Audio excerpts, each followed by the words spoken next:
நம்ம யூஸ் பண்ணும்போது இந்த மாதிரி இலைகள் கிடைக்கும் போது அதை தேய்ச்சி குளிக்கும் போதோ இல்லைன்னா இந்த இலைகள் வந்து சொரிசிறங்கு இருக்கும் போது இந்த இலைகளை போட்டு இந்த இலைகளால் ஆன மருந்துகளில் போட்டு நம்ம ஸ்கின்னை வந்து சரி செய்யும் போதோ அது நேச்சுரல் அந்த புண்ணு ஆடின பிறகு நம்மளோட நேச்சுரல் கலர் கிடைச்சிடும், ஸ்கார் எதுவுமே இருக்காது.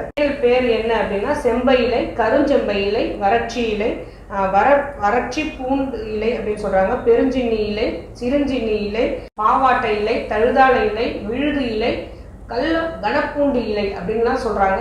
இந்த இலைகள் எல்லாமே நம்ம ஸ்கின்ல உள்ள ரேஷஸ், ஒரு காணாக்கடின்னு சொல்றாங்க, எந்த பூச்சி கடிச்சதுன்னு நமக்கு தெரியாது, ஏதோ ஒரு பூச்சி கடிச்ச மாதிரி இருக்கும், ஸ்கின் ஃபுல்லாக தடிச்சு போயிடும், இல்லைன்னா செவந்து போயிடும். ஒரு சிலருக்கு வந்து பேக்டீரியல் இன்ஃபெக்ஷன்ஸ் வரும். இது எல்லாமே சரி பண்ணக்கூடிய இலைகள் தான் இந்த இலைகள் எல்லாமே. இன்னும் அந்த இலைகளை வந்து நம்ம சித்த மருத்துவர்கள் மருந்தாக யூஸ் பண்ணி நம்ம கொடுக்குறாங்க.